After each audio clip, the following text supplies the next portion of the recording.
Hey, I'm Benjamin Verbacek, and I'm the lead teaching pastor of Community Evangelical Free Church, and I'm also the managing editor for Gospel-Centered Discipleship. And one of the things I love about Gospel-Centered Discipleship is that it's not just that we're trying to produce helpful resources that help people follow Jesus well, but that we're coming alongside the writers who are producing those resources and trying to cultivate them and encourage them and coach them.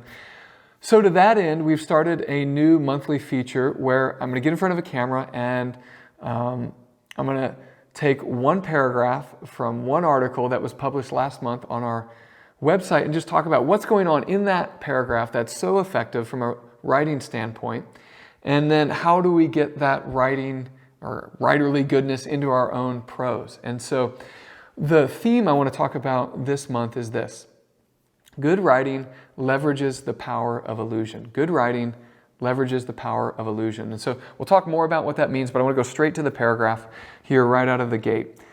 The paragraph reads this way: the worst part is that it's all true. Nothing coming to light in the darkness is made up. All my sins and failures, all my shortcomings and missteps, all my iniquities and transgressions are as real as the bed I'm lying in. I am what they say I am. So that last sentence is the one I want to be talking about. Let's just back up for a minute and talk about illusions and leveraging them and the power of illusions. And to really understand that, I want to talk about another concept for a moment called torque. Torque is a rotational force, so it's a force kind of that's spinning. And to do that, let me draw a picture here. So what is torque? Torque is a rotational force.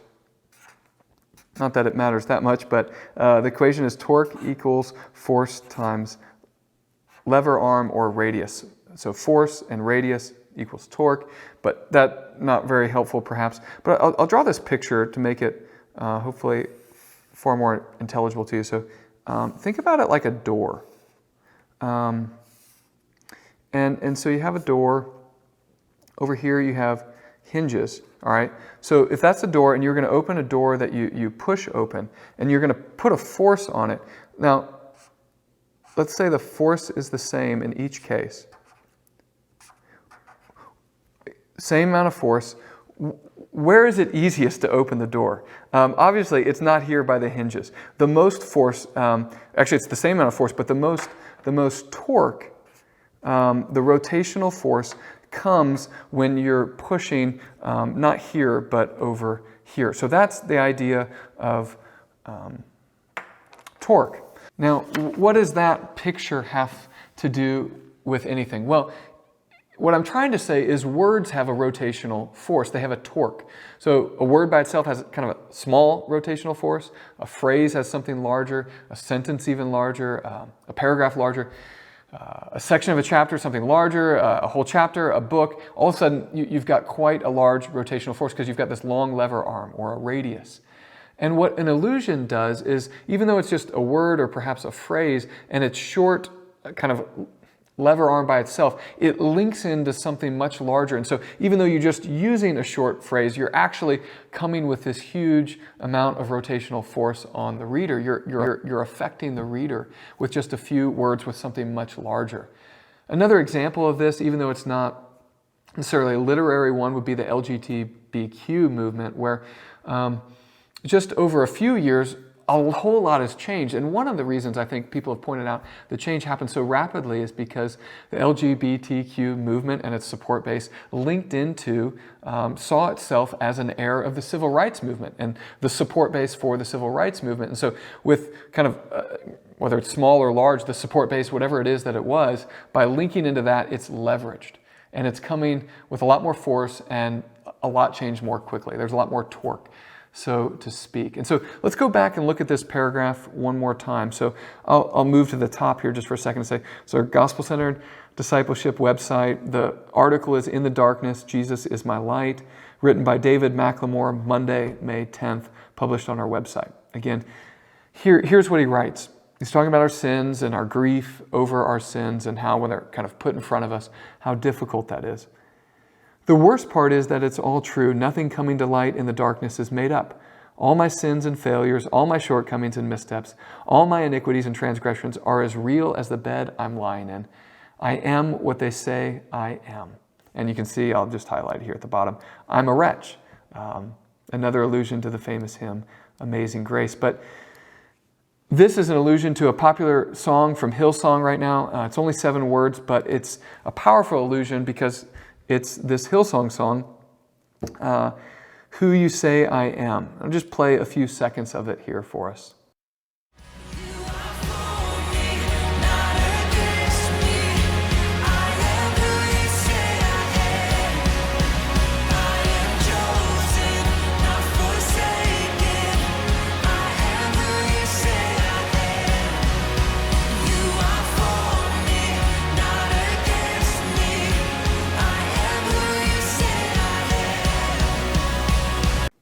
Okay, so now think about that. If you were singing that in your church on Sunday morning, I don't want to get into whether you should sing Hillsong songs or Bethel songs or whether you should sing exclusively the Psalms with no instrumentation. Like that, I don't want to talk about that. What I want to say is this song's very popular, and even if they're not singing it and hearing it in church, they're hearing it on the radio, they're listening to it on Spotify as they work out. And if you're in your mind, you have that phrase of, I am who I say I am, which is true in the gospel. What Jesus says of us, we are forgiven, not forsaken. He is for us, not against us. It's also true that the very dark backdrop of the gospel is our sin. And it is true that we are what our sins say we are. We're sinners. We are a wretch. And so I think what David is doing so effectively in that article is he's making allusions that are very jarring in a good way to readers. They wake us up to what he's trying to do, and they help us taste and see the gospel afresh. Later in his article, near the bottom, he has this phrase in these sentences here near the bottom. Eventually, sleep descends again. I've wrestled with God, and he hasn't left me until he's blessed me. Wrestling with God, blessing. Of course, you're in the book of Genesis, and Jacob wrestling with God, and all the profundity of that experience. Now, speaking of a biblical allusion there, not just one to a hymn, I have a book here, Commentary on the New Testament Use of the Old Testament by Beale and Carson. And if you've taken any seminary classes, perhaps you bumped up against this book. Perhaps it sits on your shelf and you don't use it much. Sometimes I'll pull it off and look at it when I'm preaching a sermon in the New Testament. They're referencing or alluding to an Old Testament story or idea or theme, and just one way to illustrate just how powerful biblical allusions are, kind of intercanonical ones. That is, one testament referring to another, or just one book referring to another book. You think about Jesus in the Gospel of John with his phrase, I am. It's used 7 times, but I'll just pick one of them here. In John chapter 8, they're talking about Abraham, and did he know Jesus? And Jesus isn't yet 50 years old. How can he know Abraham, or Abraham know him? And Jesus looks at them and says, I tell you the truth. Truly, truly, I say to you, before Abraham was, I am. And when he says that, it lands on that original audience steeped in the Old Testament, and the biblically informed reader, it lands on us with tremendous rotational force, torque, because Jesus, of course, is linking in with just those 2 words, I am, or ego eimi. He's linking into the book of Isaiah, chapters 40 through 55, and I am the Lord, I am the Lord.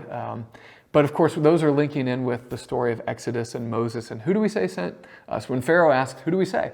He says, I am who I am. And so that's what makes what Jesus does. That he wants us to understand himself as the Lord, as the I am, Yahweh. I have a few other books sitting here. This is the Marilyn Robinson book series that has come out over the last few years, really the last 10 years or so. Most recently, this last book, Jack, the final in the series. And it's the same story told from 4 different perspectives. Here it starts with Gilead, this fictitious town in the 50s in Gilead, Iowa. And in the second book, Home, which is focused a lot on this character, Jack, the whole last book is called Jack, and I haven't read it yet. I'm working my way back through the 3 books I had already read so I can read the 4th one in series. But Jack comes home, and that's the title of this second book. And when Jack, this wayward son, comes home, the father is overjoyed, who's a pastor, and he greets his son. He's overjoyed. Marilyn Robinson has this phrase where she says, this brother of yours. Now, an author totally could just use that phrase kind of unknowingly, but in a book series that's steeped in biblical imagery, when she says, this son of yours, she's of course alluding to Luke 15 and this son of yours, this brother of yours, the rendering in the ESV of Luke 15, and inviting us to see in some way, shape, or form this relationship between siblings, even though it's not a brother, it's actually a younger sister, Gloria, to see Jack as this prodigal son who's come home, and all of that to land on us with just that phrase. So there's different genres, so to speak, of allusions. You can, political allusions, there's comedic allusions, there's allusions to pop culture, there's literary allusions, Jane Austen or something like that, Dickens or whatever it would be. There's all sorts of genres of allusions. When I hang out with my family, they're constantly alluding to my mother and father-in-law, different movies, and One About Bob is a very common movie for us to reference together. And so if we're in Iowa eating corn together and someone says, this is corn hand shucked.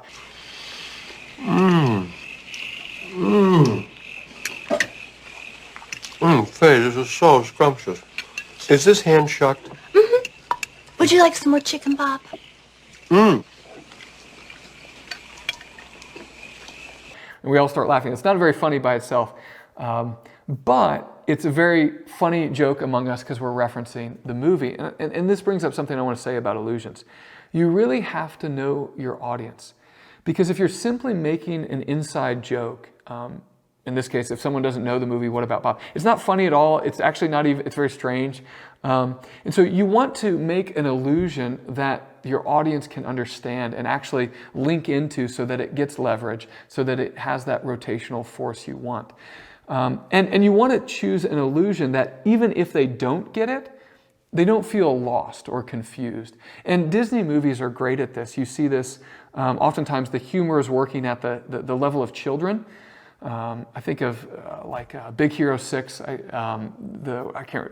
It's a great movie, and there's all kinds of allusions in there that work at the kid level, and kids aren't lost, but then they work at an adult level because you're capturing kind of, all that's going on in those allusions. So that you want to make sure as an author you're not alienating people and just doing mere inside jokes with just one person and the whole audience is lost. Someone who I think does this really well is Russell Moore. I have just a recent paragraph here from his newsletter. Highly recommend his newsletter as just from a writing standpoint, and then I think from a standpoint of Christian pastoring and thought. Russell Moore is a hero of mine. So he's talking about atheists and the new atheist movement from yesteryear. I don't know if it's the old atheist new movement, I guess. But he writes this paragraph where he says, the new atheists are hardly talked about anymore. Christopher Hitchens is dead, and Richard Dawkins is mostly trolling on Twitter. Sam Harris is selling meditation apps. Writer Philip Pullman is still periodically raging against C.S. Lewis. But many people get the feeling that this is less about metaphysics than the fact that his dark materials, his book, turned out to be the Chronicles of Narnia for people who think there's nothing at the back of the wardrobe. Well, I mean, great, well-written paragraph. We could break that one down, but I just want to highlight that allusion at the end, thinking about the wardrobe as though there were nothing at the back of it. And if you know the Chronicles of Narnia, and I think Russell Moore, not just doing an inside joke, knowing his audience, who's largely reading this, familiar with Narnia, and you know if you read Lion, Witch, and Wardrobe, there are those at the beginning that don't believe there is anything back beyond the end of the wardrobe. Now, Lucy does, and Edmund knows better, but he says he doesn't, and Peter and the other sister are trying to figure all that out, and they're talking with the professor. So that's a really helpful allusion, I think. Type of allusions I'd love to see us doing as gospel-centered discipleship writers. Just a final resource for you as we leave. Wordsmithy by Douglas Wilson. Hot tips for the writing life. I'd love to read lots of punchy paragraphs from this book, but I'll just say, page 30, he has this section on intake. As a reader, you've got to be reading so that you can make these allusions and write helpfully. But he says, output requires intake, and literary output requires literary intake. I would say in the same way, literary allusions require literary intake. You have to be a person who's out there in the world, reading things, talking with people, so that the allusions you can make helpfully to your readers have the force that you want them to make. So thanks for watching. We'll see you again next month.